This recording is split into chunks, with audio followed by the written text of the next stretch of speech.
Saifuddin, televisi dan media yang hadir. Assalamualaikum dan selamat pagi.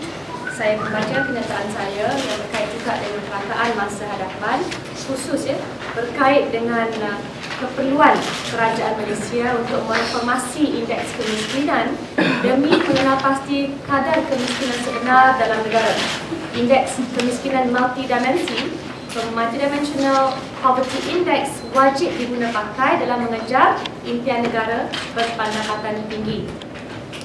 Keadilan tempatikan rakyat memang menekankan beri pentingnya prinsip keadilan sosial yang dilihat menerusi kelangsungan program social safety nets, jaringan keselamatan sosial mempersiap rakyat menangani cabaran ekonomi.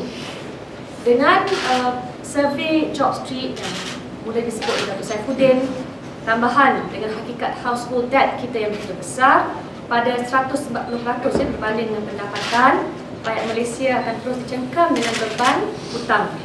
Bagi setiap RM1 yang kita perolehi, setiap rakyat menanggung RM1.40 hutang. Hutang ini sebahagian besarnya datang daripada menanggung hutang perumahan dan kereta yang begitu tinggi di Malaysia. Tambahan, fokus saya adalah tentang pekerja yang sengsara dengan pulangan yang mereka ambil sedia ada. Sebanyak 28% sahaja daripada KDNK Malaysia disumbangkan oleh gaji dan upah pekerja, sementara lebih 67% disumbangkan oleh keuntungan perniagaan. Tambahan, dengan kenaikan gaji sebenar sejak 10 tahun lalu yang negatif, bermakna jika dibandingkan dengan kadar inflasi, gaji semakin menurun.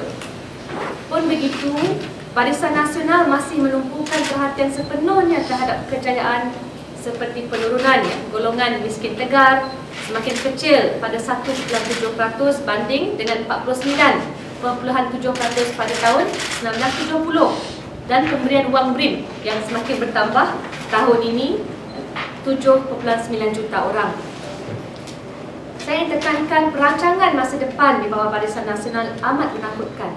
Pertama, bakal peratus gaji pekerja yang sekarang ini 28% daripada KDNK bakal jatuh hingga sekadar 21% menjelang 2020.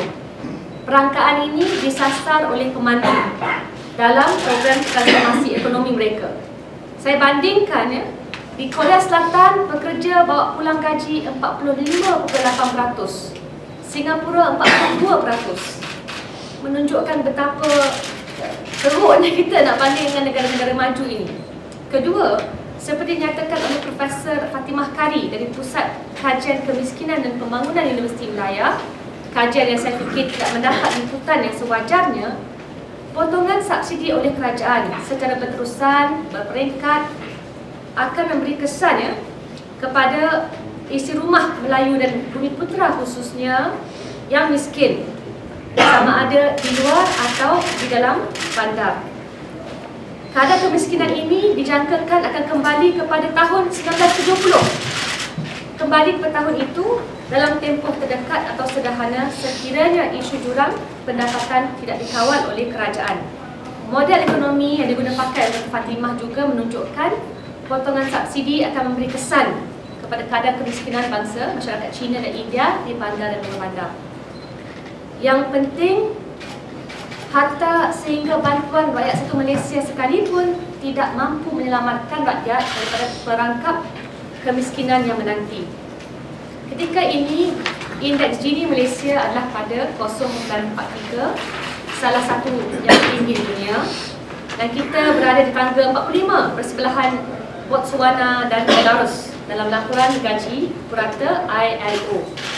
Dan yang nyata, pendapatan rakyat rendah. Kesan pemotongan subsidi bahan api daripada kajian tersebut mendapati bahawa pertambahan sebanyak 37.5% daripada Bumiputera bandar dan 23.3% daripada Bumiputera dua bandar akan berada dalam risiko miskin tegar oleh kerana pemotongan subsidi. Mereka ini dikategorikan sebagai berisiko tinggi sekiranya terjadi kejadian yang tak tersangka seperti bencana alam atau kematian pencari nafkah.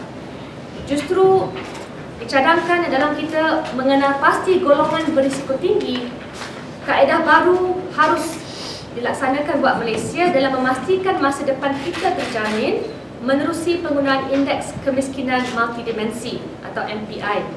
MPI mengukur tahap kekurangan pada tahap individu, iaitu pada dimensi kesihatan, pendidikan dan taraf kehidupan.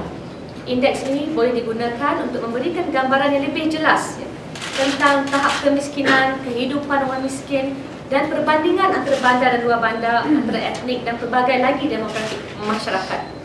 Ukuran kemiskinan yang sedia ada yang menekankan garis kemiskinan tidak mencukupi untuk menerangkan dengan jelas tentang kemiskinan. Malah ia memberikan gambaran yang salah, terutamanya dalam keadaan di mana kerajaan ini enggan menakrifkan kembali garisan kemiskinan tersebut.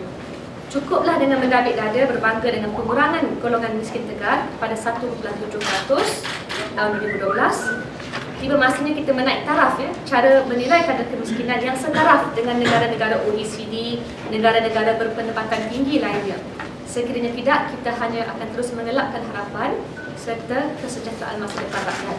Jadi ini ditawarkan kerana dalam peringkat keadilan penting untuk kita membuat anggaran perangkaan dan juga dasar yang bersesuaian dengan keperluan rakyat terbanyak. Maka saya harap diambil serius kerana kita bukan saja mengkritik, kita menerangkan keadaan sedia ada dan mengharap agar kerajaan mengambil keputusan untuk mendengar keluhan rakyat. Terima kasih.